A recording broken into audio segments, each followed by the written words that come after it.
the Meditations of Marcus Aurelius, a new rendering based on the Fouillé translation of 1742 by George W. Crystal.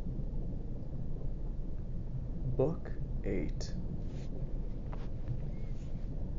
For repressing vainglory, it serves to remember that it is no longer in your power to make your whole life, even from your youth onwards, a life worthy of a philosopher. It is known to many, and you yourself know also, how far you are from wisdom. Confusion is upon you, and it now can be no easy matter for you to gain the reputation of a philosopher. The conditions of your life are against it. Now, therefore, as you see how the matter truly lies, put from yourself all thoughts of reputation among men, and let it suffice you to live so long as your nature wills, though that be but the scanty remnant of a life. Study, therefore, the will of your own nature, and be solicitous about nothing else. You have made many efforts and wandered much, but you have nowhere found happiness, not in syllogisms, not in riches, not in fame or pleasure, not in anything. Where then is it? In acting that part which human nature requires. How can you act that part? By holding principles as the source of your desires and actions. What principles? The principles of good and evil. That nothing is good for a man which does not make him just, temperate, courageous, and free, and that nothing can be evil which tends not to make him the contrary of all these. Upon every action, ask yourself, what is the effect of this for me? Shall I never repent of it? I shall presently be dead, and all these things gone. What more should I desire if my present action is becoming to an intelligent and social being, subject to the same law with the gods? Alexander, Caesar, Pompey, what were they compared with Diogenes, Heraclitus, Socrates? These knew the nature of things, their causes and their matter, and the minds within them were at one. As to the former, how many things they schemed for, and to how many were they enslaved?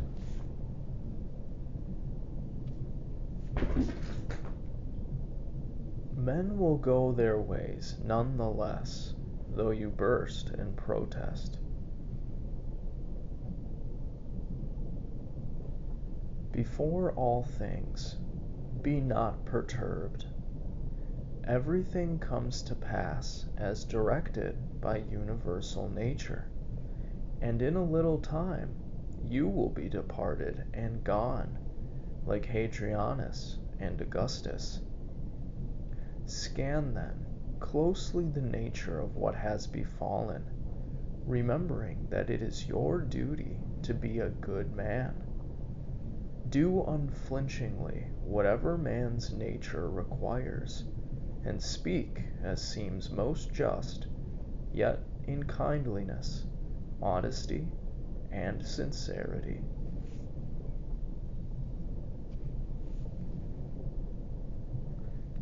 It is nature's work to transfer what is now here into another place, to change things, to carry them hence and set them elsewhere.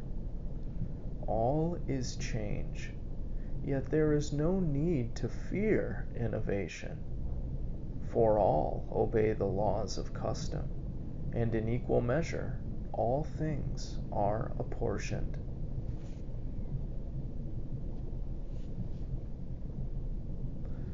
For every nature, it is sufficient that it goes on its way and prospers.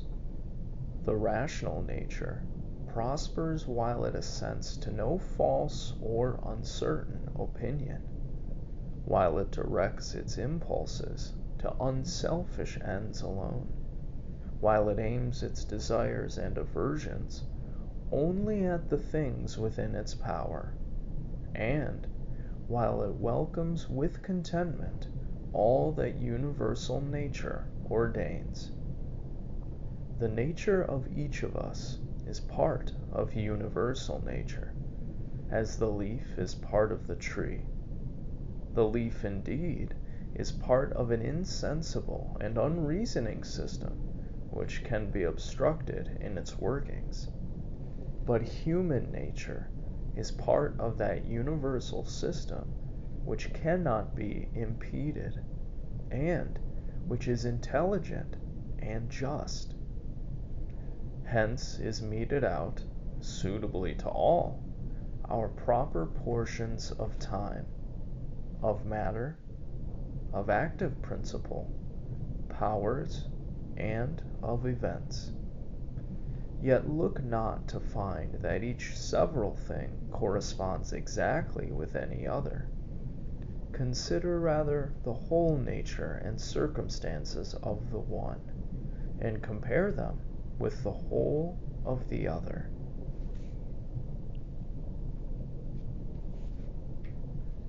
You lack leisure for reading, but leisure to repress all insolence you do not lack. You have leisure to keep yourself superior to pleasure and pain and vainglory, to restrain from all anger against the ungrateful, nay, even to lavish loving care upon them.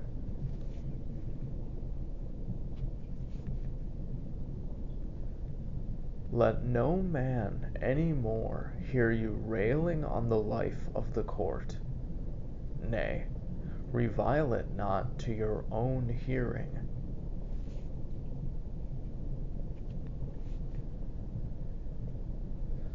Repentance is a self-reproving, because we have neglected something useful. Whatever is good must be useful in some sort, and worthy of the care of a good and honorable man.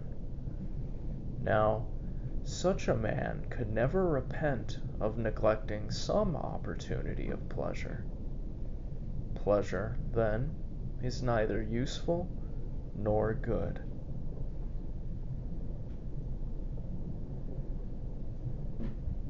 Of each thing, ask, what is this in itself and by its constitution? What is its substance or matter? What is its cause? What is its business in the universe? How long shall it endure?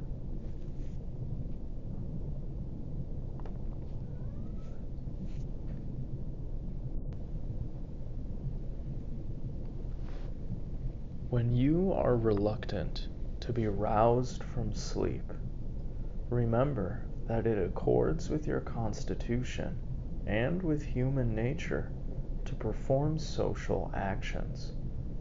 Sleep is common to us as with the brutes. Now, whatever accords with the nature of each species must be most proper, most fitting, and most delightful to it.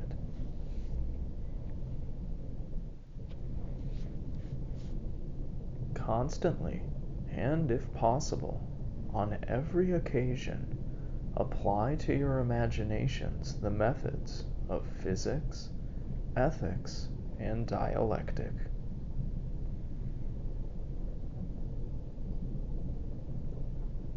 Whomsoever you meet, say straightway to yourself, what are this man's principles of good and evil? For if he holds this or that doctrine concerning pleasure and pain, and the causes thereof, concerning glory and infamy, life and death, it will seem to me neither strange nor wondrous that this or that should be his conduct. I shall bear in mind that he has no choice but to act so.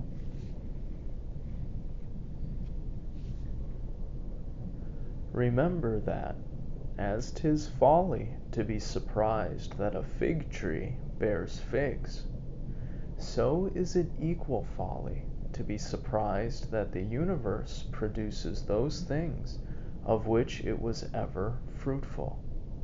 It is folly in a physician to be surprised that a man has fallen into a fever, or in a pilot that the wind has turned against him.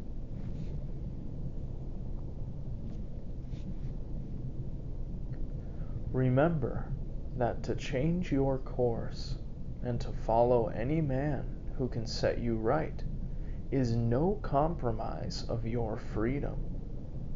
The act is your own, performed on your own impulse and judgment, and according to your own understanding.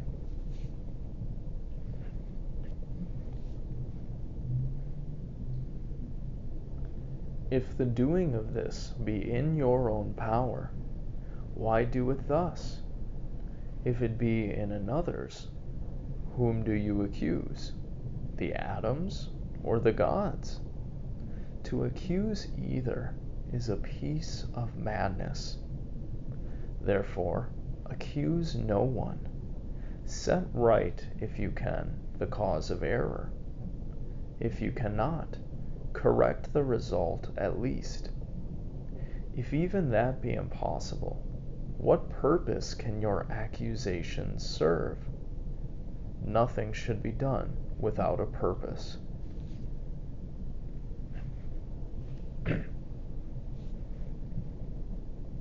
That which dies falls not out of the universe.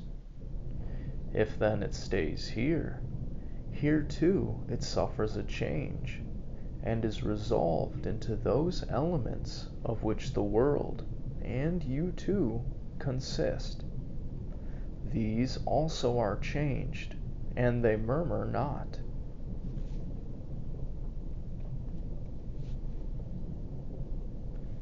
The horse, the vine, all things are formed for some purpose. Where is the wonder? Even the sun saith, I was formed for a certain work, and similarly the other gods. For what end then are you formed? For pleasure? Look if your soul can endure this thought.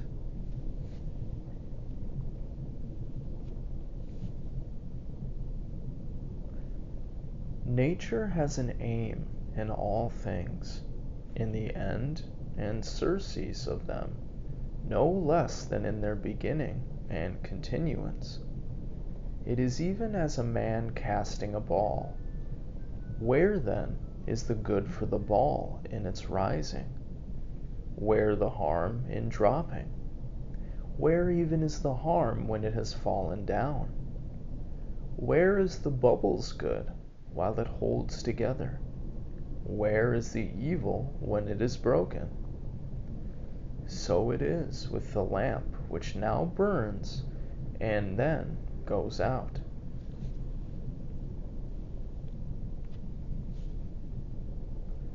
Turn out the inner side of this body and view it as it is. What shall it become when it grows old, or sickly, or decayed?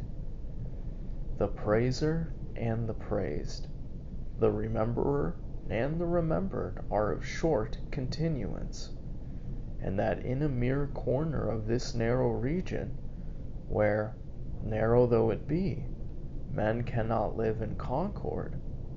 No, not even with themselves, and yet the whole world is but a point like this.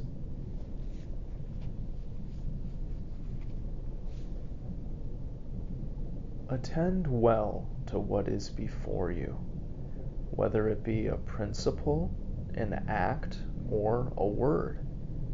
This your suffering is well merited, for you would rather become good tomorrow than be good today.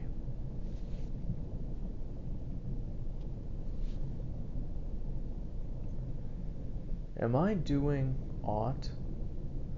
Let me do it in a spirit of service to mankind. Does aught befall me? I accept it and refer it to the gods, the universal source from which all things in the chain of consequence come.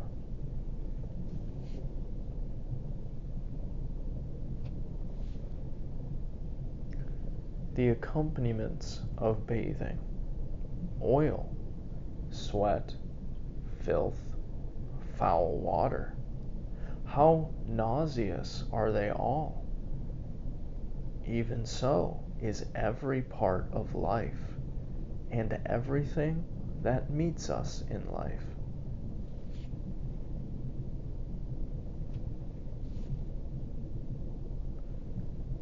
Lucilla buried Verus, and soon followed him to the grave. Secunda saw the death of Maximus, and soon she herself died. Epitincinus buried Diotimus, and then Epitincinus was buried. Antoninus mourned Faustina, and thereafter Antoninus was mourned. Keller buried Hadrian, and then Keller was buried. In truth, all go the same way. The cunning men who foretold the fates of others, or who swelled with pride, where are they now?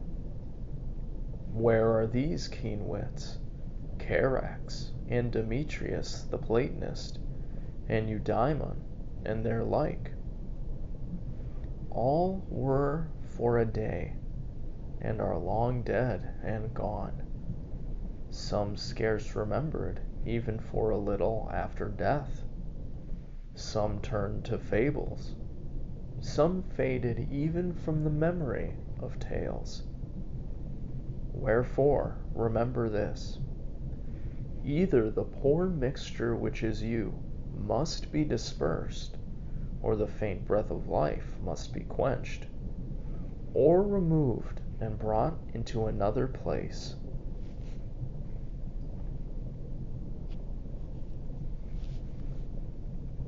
The joy of man is to do his proper business, and his proper business is to be kindly to his fellows, to rise above the stirrings of sense, to be critical of every plausible imagination, and to contemplate universal nature and all her consequences.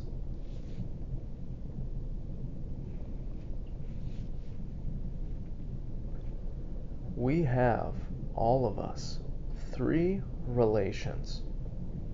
The first, to the manifold occasions of our state.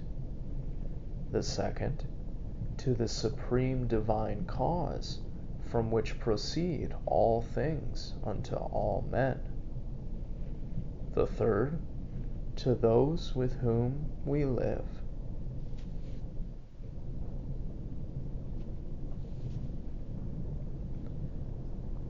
Pain is either an evil to the body, and then let the body so declare it, or pain is an evil to the soul. But the soul can maintain her own serenity and calm, and refuse to conceive pain as an evil. All judgment, intention, desire, and aversion are within the soul, to which no evil can ascend.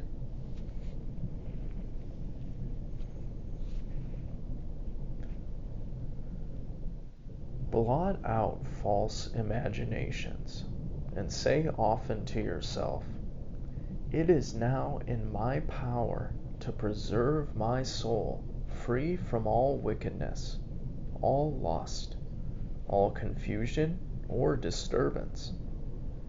And then, as I truly discern the nature of things, I can use them all in due proportion. Be ever mindful of this power which nature has given you.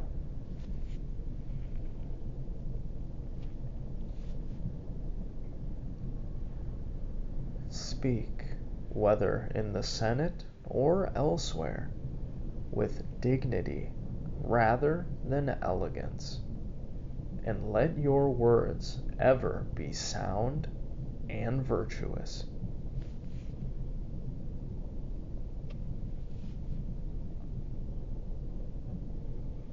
The court of Augustus, his wife, his daughter, his descendants and his ancestors, his sister and Agrippa, his kinsmen, familiars and friends, Ariaeus and Maecenas, his physicians and his flamens.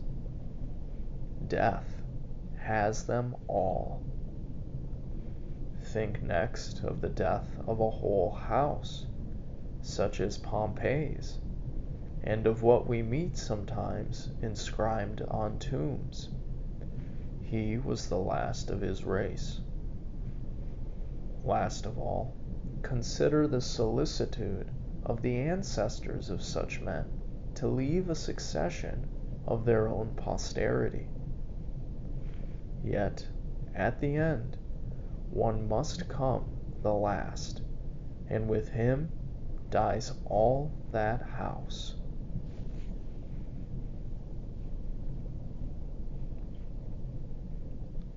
Order your life in its single acts, so that if each, as far as may be, attains its end, it will suffice. In this, no one can hinder you. But, you say, may not something external withstand me? Nothing can keep you from justice, temperance, and wisdom. Yet perhaps some other activity of mine may be obstructed. True, but by yielding to this impediment, and by turning with calmness to that which is in your power, you may happen on another course of action equally suited to the ordered life of which we are speaking.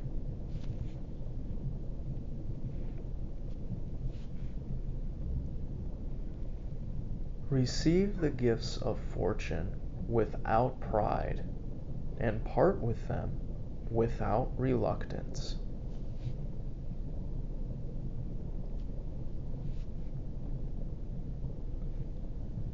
You have seen a hand, a foot, or a head cut off from the rest of the body, and lying dead at a distance from it. Even such as these does he make himself, so far as he can, who repines at what befalls, who severs himself from his fellow men, or who does any selfish deed. Are you cast forth from the natural unity? Nature made you to be part of the whole, but you have cut yourself off from it. Yet here is the glorious provision that you may reunite yourself with it if you will. In no other case has God granted the privilege of reunion to a separated or severed part. Yet behold the goodness and bounty with which God hath honored mankind. He first puts it in their power not to be severed from this unity, and then, even when they are severed, he suffers them to return once more, to take their places as parts of the whole, and to grow one with it again.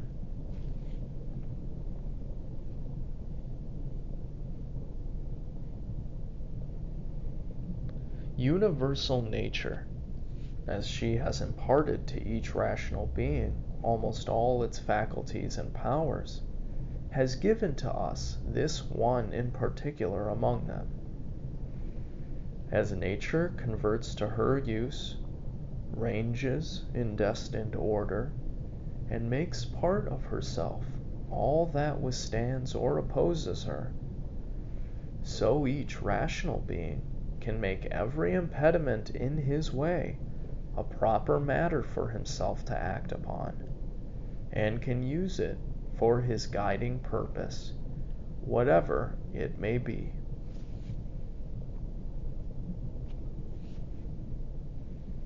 Do not confound yourself by considering the whole of life, and by dwelling upon the multitude and greatness of the pains and troubles to which you may probably be exposed. As each presents itself, ask yourself, is there anything intolerable and insufferable in this? You will be ashamed to own it. And then recollect that it is neither the past nor the future that can oppress you, but always the present only. And the ills of the present will be much diminished if you restrict it within its own proper bounds, and take your soul to task if it cannot bear up even against this one thing.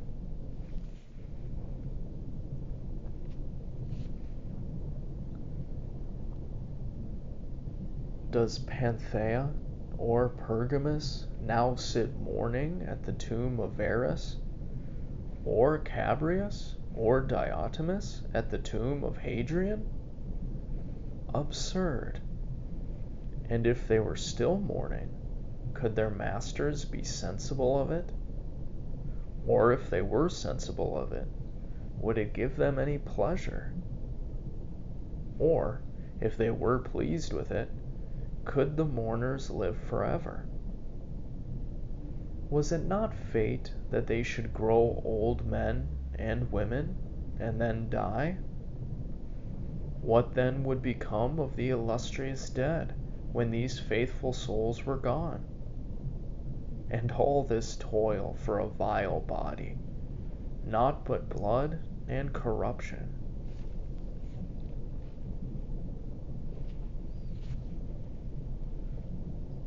If you have keen sight, says the philosopher, use it in discretion and in wisdom.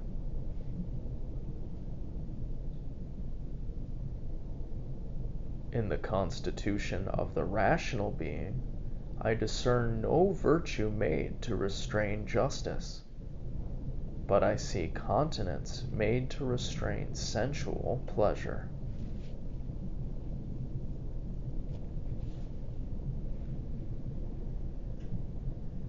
Take away your opinion about the things that seem to give you pain, and you stand yourself upon the surest ground.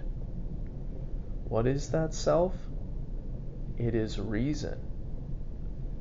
I am not reason, you say. So be it. Then let not reason pain itself, but leave any part of you which suffers to its own opinions of the pain.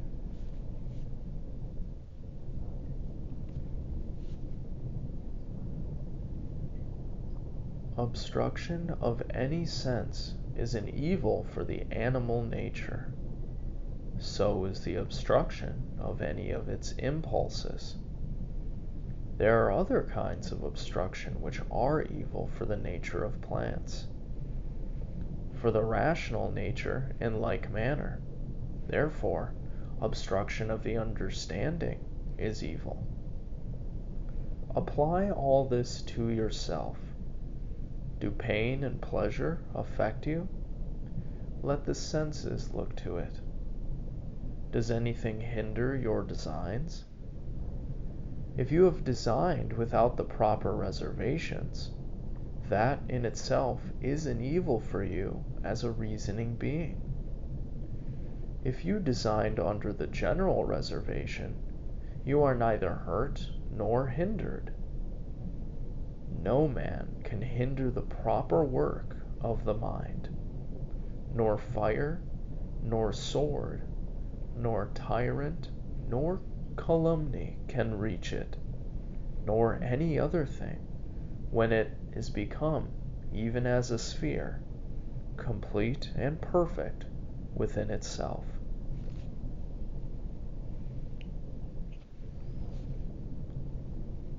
I have no right to vex myself, who never yet willingly vexed anyone else.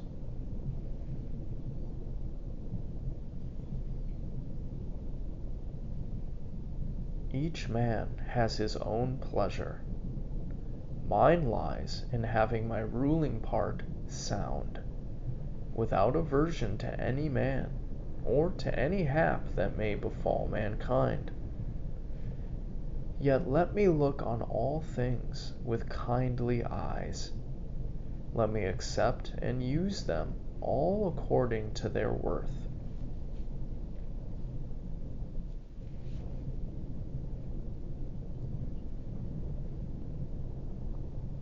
See that you secure the benefit of the present time.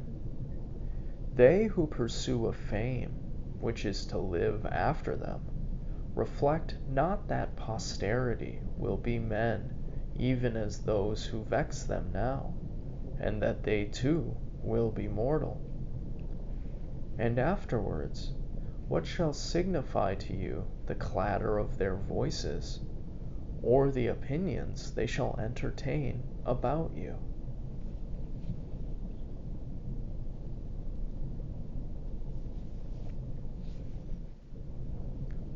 Take me up and cast me where you will. I shall have my own divinity within me serene, that is, satisfied while its every state and action is according to the law of its proper constitution. Is any event of such account that my soul should suffer for it, or be the worse? That my soul should become abject and prostrate as a mean suppliant, or should be affrighted? Shall you find anything that is worth all this?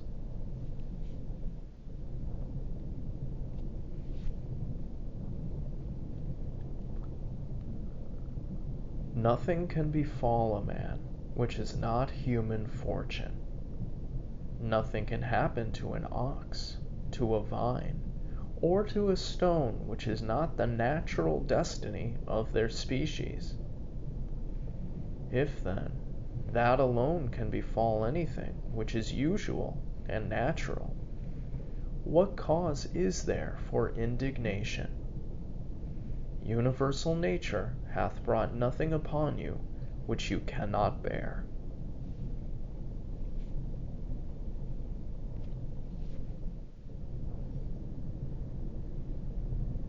When you are grieved about anything external, it is not the thing itself which afflicts you, but your judgment about it. This judgment it is in your power to efface.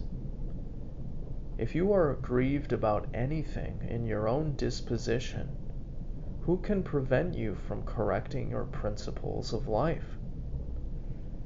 If you are grieved because you do not set about some work which seems to you sound and virtuous, go about it effectually, rather than grieve that it is undone. But some superior force withstands. Then grieve not, for the fault of the omission lies not in you. But life is not worth living with this undone. Quit life, then, in the same kindly spirit as though you had done it, and with good will, even to those who withstand you.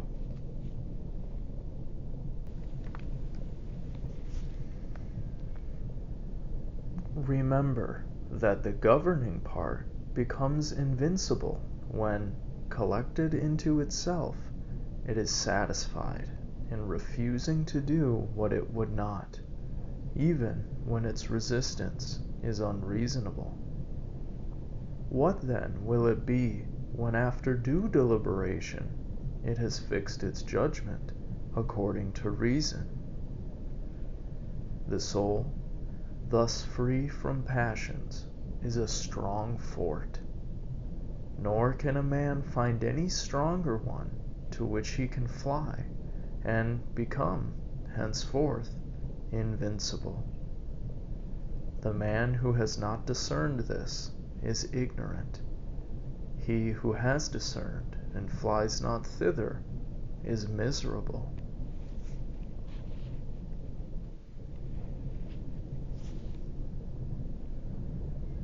Pronounce no more to yourself than what appearances directly declare.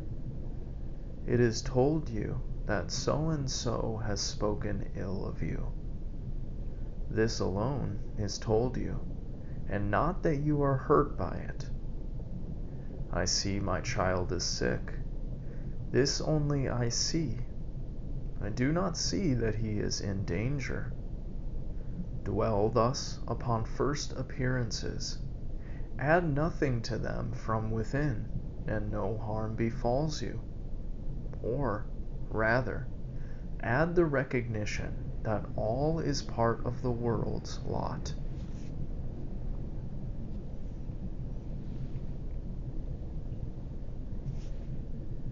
Is the gourd bitter? Put it from you. Are there thorns in the way? Walk aside them. That is enough. Do not add, why were such things brought into the world? The naturalist would laugh at you, just as would a carpenter or a shoemaker, if you began fault-finding because you saw shavings and parings from their work strewn about the workshop. These craftsmen have places where they can throw away this rubbish, but universal nature has no such place outside her sphere. Yet the wonder of her art is that, having confined herself within certain bounds, she transforms into herself all things within her scope which seem to be corrupting, or waxing old and useless. And out of them she makes other, new forms, so that she neither needs matter from without, nor a place where to cast out her refuse. She is satisfied with her own space, her own material, and her own art.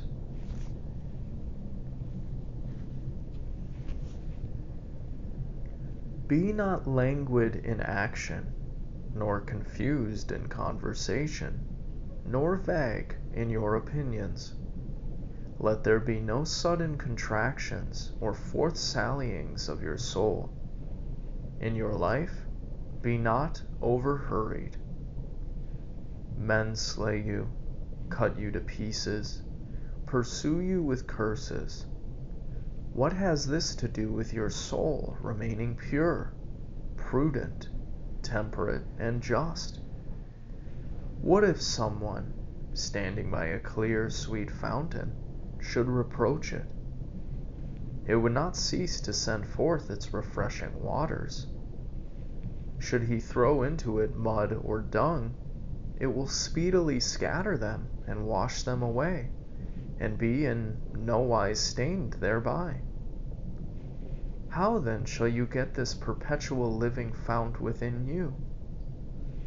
If you reserve yourself unto liberty every hour you live, in a spirit of calmness, simplicity, and modesty.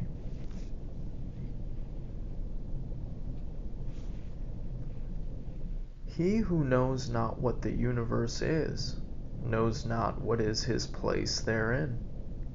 He who knows not for what end it was created, knows not himself and knows not the world. He who is deficient in either of these parts of knowledge cannot even say for what end he himself was created. What sort of man, then, does he appear to you, who pursues the applause or dreads the anger of those who know neither where nor what they are?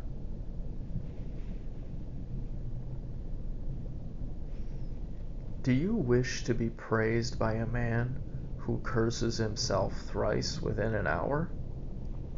Can you desire to please one who is not pleased with himself?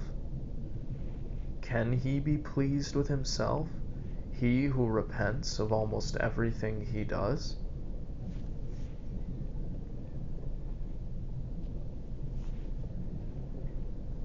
No longer be content to breathe in harmony with the air which surrounds you, but set about feeling in sympathy with the intelligence which embraces all things. For the power of that intelligence is no less diffused and no less pervasive for all who can draw it in than is the virtue of the air for him who can breathe it.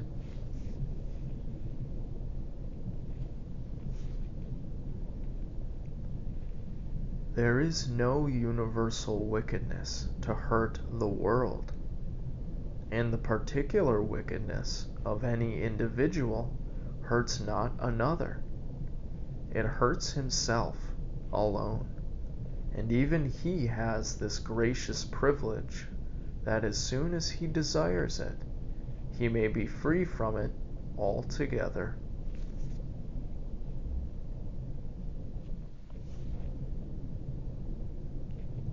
To my will, the will of another is as indifferent as his poor breath and flesh.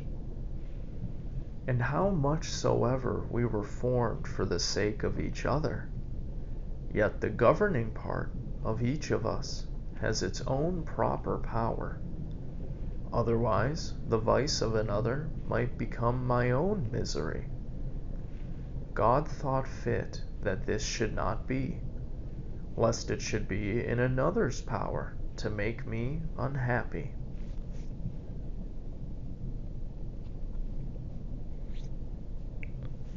The sun seems to us diffused everywhere, pervasive of all things, yet never exhausted. This diffusion is a sort of extension, and hence the Greek word for rays is thought to be derived. You may observe the nature of a ray if you see it entering through some small hole into a darkened chamber. Its direction is straight, and it is reflected around when it falls upon any solid body, which shuts it off from the air beyond. There it stands, and does not slip or fall. Now, such should be the flow and diffusion of the understanding, never exhausted, always extending, not violently or furiously dashing against the obstacles that meet it, nor falling aside, but resting there and illuminating whatever will receive it. That which will not transmit the light does but deprive itself of radiance.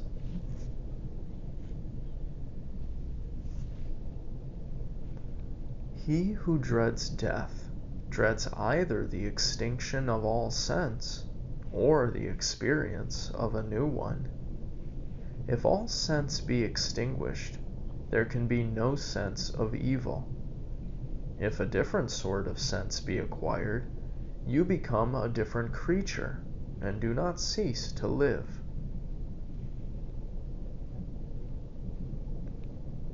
Men were created the one for the other. Teach them better then, or bear with them.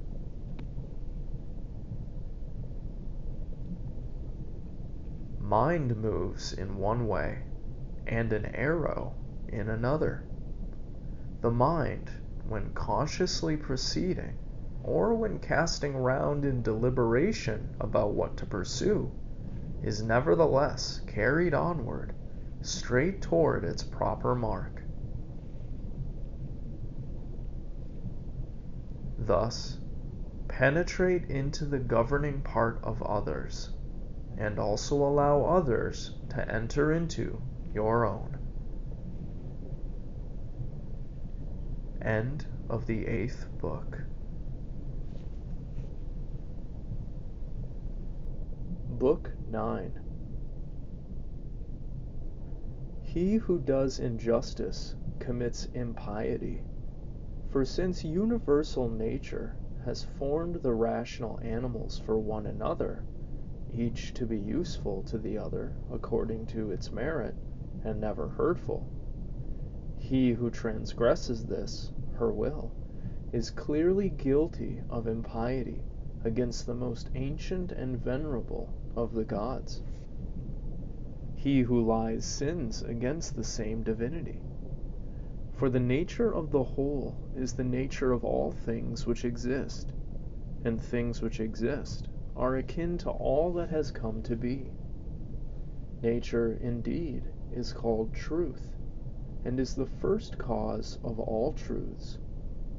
He, then, that lies willingly is guilty of impiety in so far as, by deceiving, he works injury, and he also who lies unwillingly, in so far as he is out of tune with universal nature, and in so far as he works disorder in the universe by fighting against its design. He is at war with nature who sets himself against truth. He has neglected the means with which nature furnished him, and cannot now distinguish false from true. He too who pursues pleasure as good, and shuns pain as evil, is guilty of impiety. Such a one must needs frequently blame the common nature for unseemly awards of fortune to bad and to good men. For the bad often enjoy pleasures and possess the means to attain them, and the good often meet with pain, and with what causes pain. Again, he who dreads pain must sometimes dread a thing which will make part of the world order, and this is impious. And he who pursues pleasure will not abstain from injustice, and this is clearly impiety. In those things to which the common nature is indifferent, for she had not made both were she not indifferent to either, he who would follow nature ought in this also to be of like mind with her, and show the like indifference. And whoever is not indifferent to pain and pleasure, life and death, glory and ignominy, all of which universal nature uses indifferently, is clearly impious.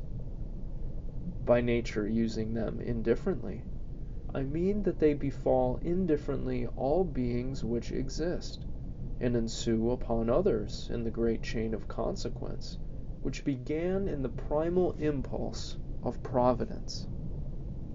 Providence, in pursuance of this impulse, and starting from a definite beginning, set about this fair structure of the universe when she had conceived the plan of all that was to be, and appointed the distinct powers which were to produce the several substances, changes, and successions. It were the more desirable lot to depart from among men, unacquainted with falsehood, hypocrisy, luxury, or vanity. The next choice were to expire when cloyed with these vices. Have you then chosen rather to abide in evil? Or has experience not yet persuaded you to fly from amidst the plague? For a corruption of the mind is far more a plague than any pestilential distemper, or change in the surrounding air we breathe. The one is pestilence to animals as animals, but the other to men as men. Despise not death, but receive it well content, as one of the things which nature wills.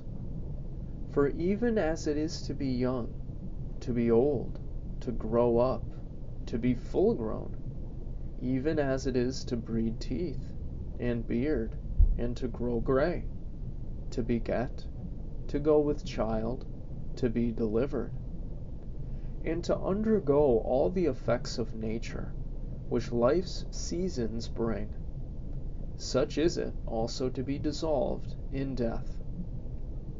It becomes not, therefore, a man of wisdom to be careless, or impatient, or ostentatiously contemptuous about death. He should, rather, await its coming as one of the operations of nature, even as now you await the season when the child of your wife's body shall issue into the light. Await the hour when your soul shall fall out of its ligaments. If you wish for the common sort of comfort, here is a thought which goes to the heart. You will be completely resigned to death if you consider the things you are about to leave, and the morals of that confused crowd from which your soul is to be disengaged. It is far from right to be offended with them. It is even your duty to have a tender care for them, and to bear with them mildly. Yet remember that the parting, when it comes, will not be with men who think as you think, for the only thing which, if it might be, could hold you back and detain you in life, would be to live with those who had reached the same principles of life as you. But, as it is, seeing how great is the fatigue and toil arising from the jarring courses of those who live together, you may cry, "Haste, death, lest I too should forget myself." The sinner sins against himself. The wrongdoer wrongs himself by making himself evil. Men are often unjust by omissions, as well as by actions. Be satisfied with your present opinion, if certain, with your present course of action, if social, and with your present mood, if well pleased with all that comes upon you from without. I say, wipe out impression, stay impulse, quench desire, and keep the governing part master of itself.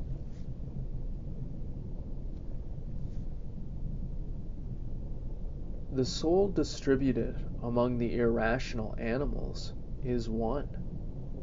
Rational beings, on the other hand, partake of one reasoning intelligence. Even so, there is one earth to all things earthly, and for all of us who are endowed with sight and breath, there is one light by which to see, one air by which to breathe.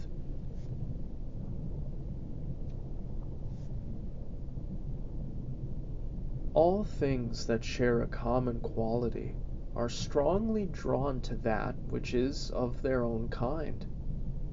The earthy tends towards the earth. Fluids flow together. Aerial bodies likewise. And naught but force prevents their confluence. Fire rises upward on account of the elemental fire, and it is so ready to join in kindling with all the fire that is here, that any matter pretty dry is easily set on fire, because that which hinders its kindling is the weaker element in its composition. Thus also, Whatever partakes of the common intellectual nature hastens in like manner, or even more markedly, towards that which is akin to it. For the more it excels other natures, the stronger is its tendency to mix with and adhere to its kind. Accordingly, among irrational creatures, we find swarms of bees, herds of cattle, nurture of the young, and love of a sort. For even in animals there is a soul, and in the more noble natures a mutual attraction is found to be at work, such as does not exist in plants, or stones, or wood. Among the rational animals, again, there are societies, and friendships, families and assemblies, and in war, treaties and truces. Among beings still more excellent, there subsists, though they be placed far asunder, a certain kind of union, like that of among the stars. Thus, ascent in the scale can produce a sympathy even in things that are widely distant. But mark what happens among us. It is only intellectual beings who forget the social concern for one another and the mutual tendency to union. Here alone the social confluence is not seen. Yet are they environed and held by it, though they strive to escape, and nature always prevails. Observe, and you will see my meaning. For sooner may one find some earthly things which joins with nothing earthly, than a man severed and separate from all other men.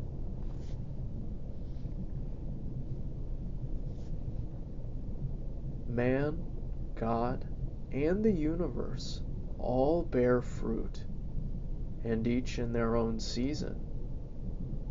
Custom indeed has appropriated the expression to vines and the like, but that is nothing. Reason has its fruit both for all men and for itself, and produces just such other things as reason itself is.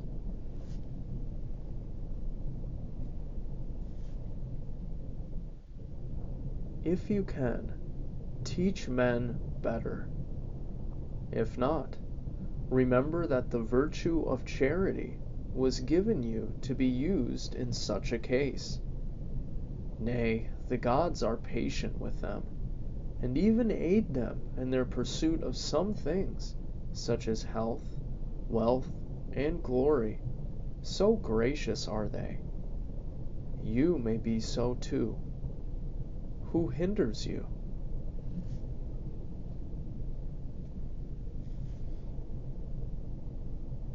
Bear toil and pain, not as if wretched under it, nor as courting pity or admiration. Wish for one thing only, always to act or to refrain as social wisdom requires.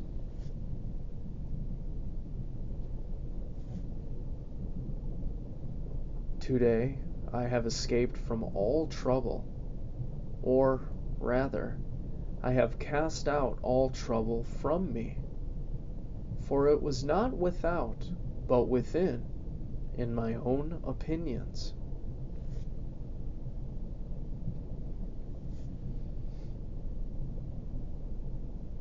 All things are, in our experience, common, in their continuance but for a day, and in their matter sordid.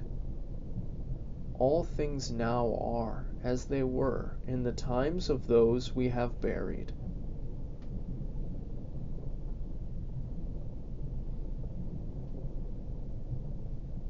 Things stand without, by themselves, neither knowing or declaring aught to us concerning themselves. What is it then that pronounces upon them? the ruling part.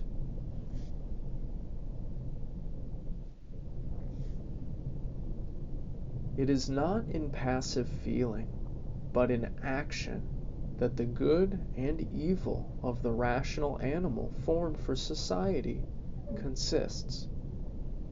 Similarly, his virtue or his vice lies not in feeling, but in action.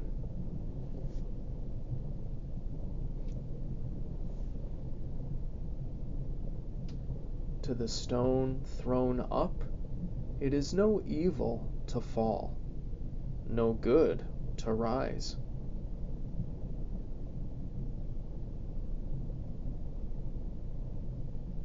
Penetrate the souls of men, and you will see what judges you fear, and how they sit in judgment on themselves.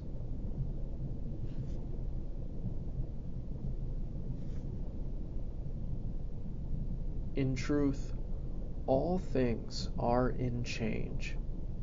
You yourself are under continual transmutation, and in some sort, corruption. So is the whole universe.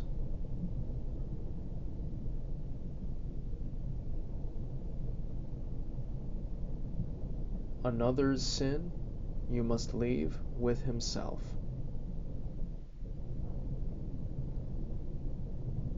The ceasing of any action, the extinction of any keen desire, or of any opinion, is, as it were, a death to them.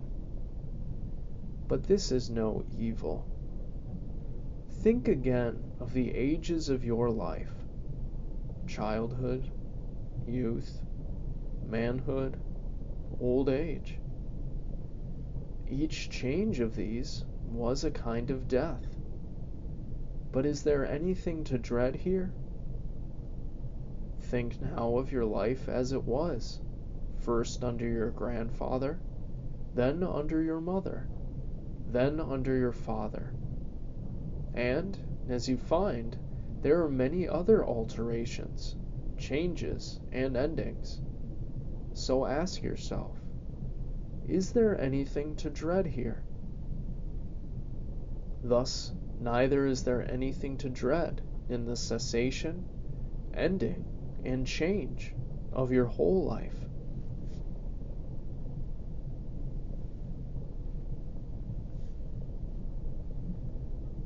Make swift appeal to your own ruling part, to that of the universe, and to his who has offended you, to your own, that you may make it a mind disposed to justice, to that of the universe, that you may remember of what you are a part, and to his, that you may know whether he has acted in ignorance or by design, and that you may also reflect that he is your kinsman.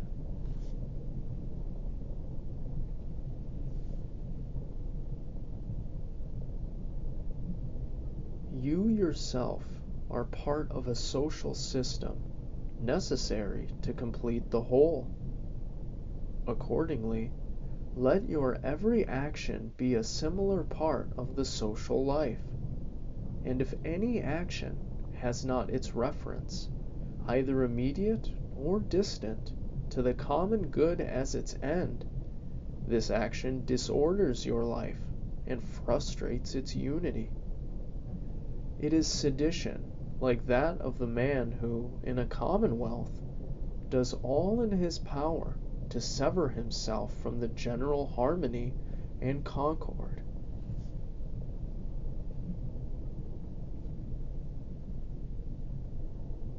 Children's quarrels, child's play, poor spirits carrying about the dead corpses. Such is our life. The mask of the dead is intelligible by comparison.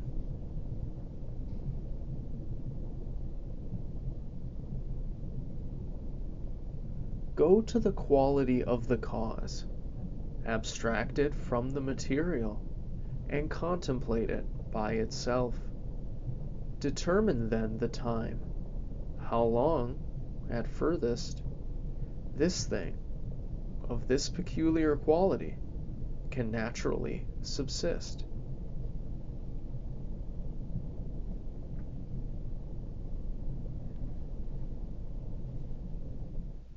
You have endured innumerable sufferings by not being satisfied with your own ruling part, when it does the things which it was formed to do. Enough, then, of that.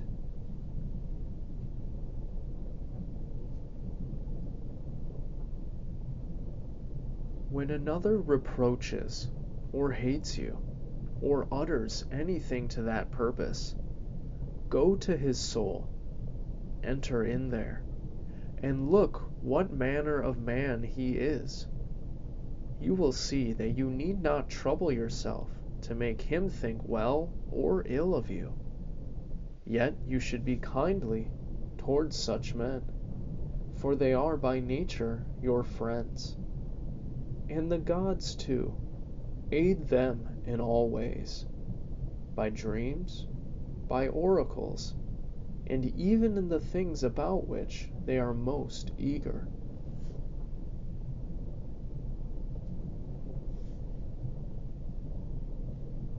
The course of things in the world is ever the same, a continual rotation, up and down from age to age. Either the universal mind exerts itself in every particular event, in which case you must accept what comes immediately from it, or it has exerted itself once and for all, and as a result, all things go on forever, in a necessary chain of consequence. Or perhaps, again, atoms and indivisible particles are the origin of all things. In sum, if there be a God, all is well, and if there be only chance, you at least need not act by chance. The earth will presently cover us all, and then this earth will itself be changed into other forms, and these again into others, and so on, without end. And if anyone considers how swiftly those changes and transmutations roll on, like one wave upon another, he will despise all things mortal.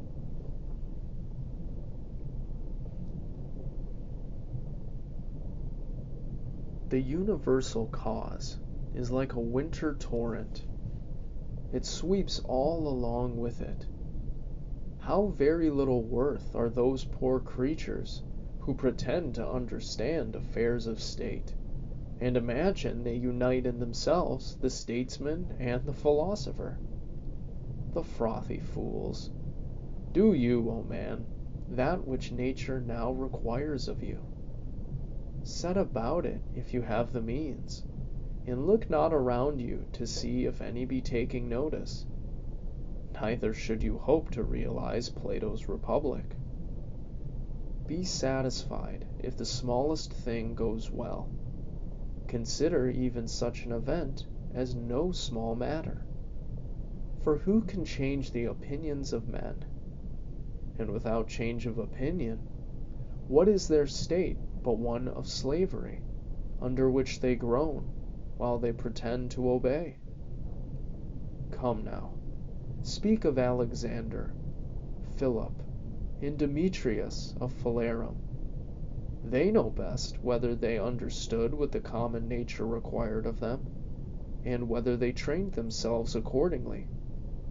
But if they designed only to play the tragic hero, no one has condemned me to do the like, and the work of philosophy is simple and modest. Lead me not astray in pursuit of a vainglorious stateliness.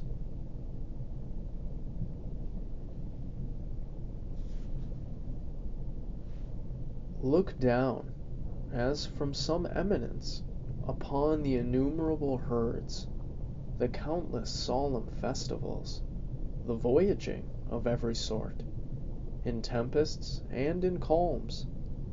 The different states of those who come into life enter upon life's associations and leave it in the end.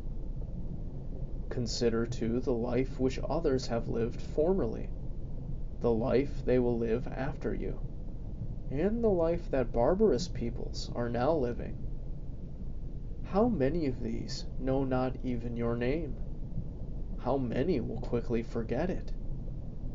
How many are there who perhaps praise you now, but will shortly blame you? Reflect, then, that neither is surviving fame a thing of value, nor present glory, nor anything at all.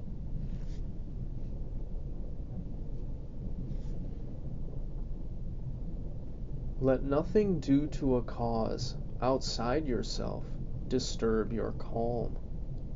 In the workings of the active principle within you, let there be justice. That is a bent of will and a course of action which have social good as their one end, and so are suited to your nature.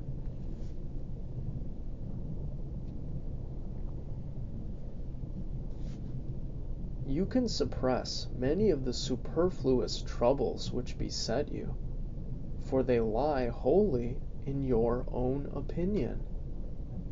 By this you will give ample room and ease to your life.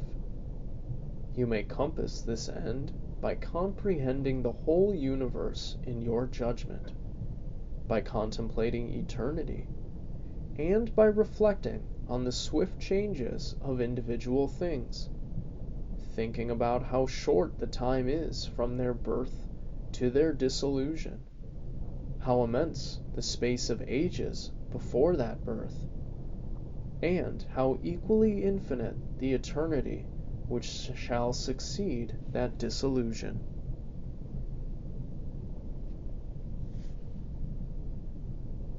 For all things that you see will quickly perish, and those who behold them perishing are very soon themselves to die. And he who dies oldest will be in like case with him who dies before his time.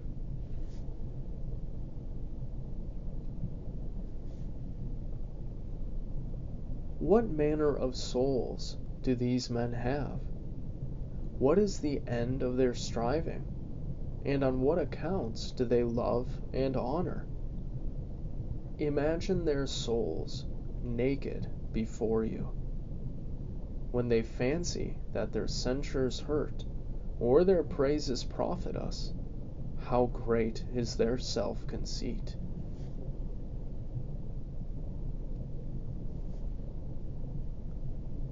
Loss is naught but change. In change is the joy of universal nature, and by her all things are ordered well. From the beginning of ages they have been shaped alike, and to all eternity they will be the same. How then can you say that all things have been, and ever will be, are evil? That among so many gods there has been found no power to rectify, but that the universe is condemned to endure the burden of never-ending ill.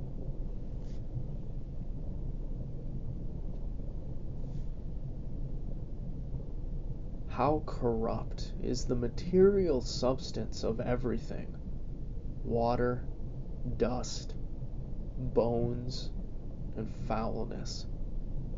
Again, marble is but the concrete humor of the earth, gold and silver its heavy drags.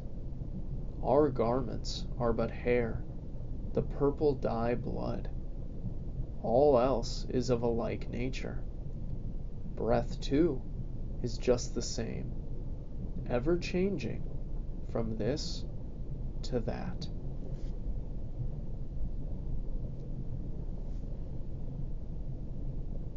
Enough of this wretched life.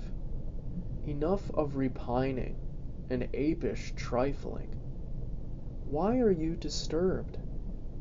Are any of these troubles that you now face new? What excites you so? Is it the cause? Then view it well. Is it the matter? View it well also.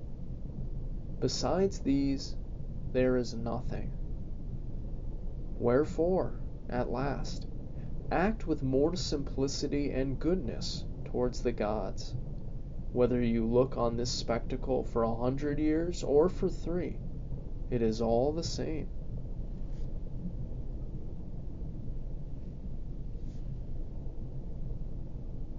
If he has done wrong, the evil is with him, and perhaps, too, he has not done wrong.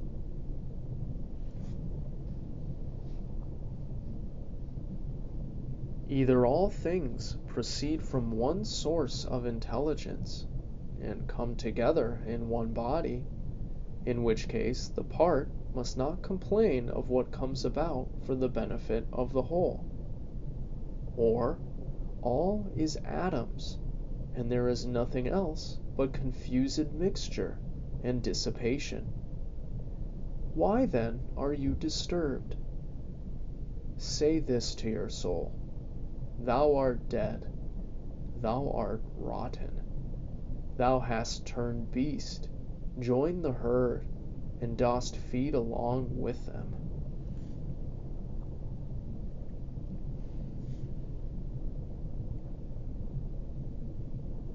I say, either the gods have power, or they have none. If they have no power, why do you pray? If they do have power, why do you not choose to pray to them for power neither to fear, nor to desire, nor to be grieved over any of these external things, rather than for their presence or their absence? Surely if the gods can aid man at all, they can aid him in this. But perhaps you will say, the gods have put this in my power. Then it is not better to use that which is in your power and preserve your liberty? Is this not best, than to set your heart on what is beyond your power and become an abject slave? And who has told you that the gods aid us not in these things also which are in our power? Begin to pray about them, and you will see. One man prays, may I possess that woman. Do you pray, may I have no wish to possess her. Another might pray, may I be delivered from so and so. You should pray, may I not need to be delivered from him. A third cries, may I not lose my child. Instead, let your prayer be, may I not fear to lose him. In sum, turn your prayers this way and observe what comes of it.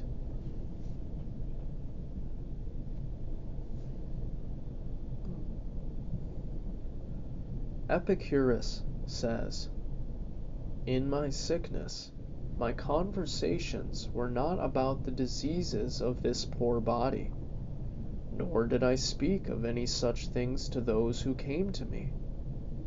I continued to discourse as before on the principles of natural philosophy, and was chiefly intent on the problem of how the mind, though it partakes in the violent commotions of the flesh, might remain undisturbed and keep guard on its own proper excellence. I permitted not the physicians, he continues, to magnify their office and vaunt themselves as if they were doing something of a great moment, but my life continued pleasant and happy. What he did then, in sickness, do you also if ye fall ill, or if you suffer any other misfortune.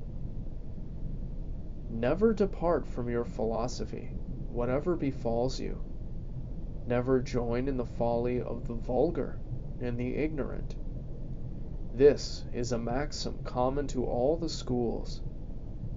Give your mind only to the business now in hand, and to the means whereby it is to be accomplished.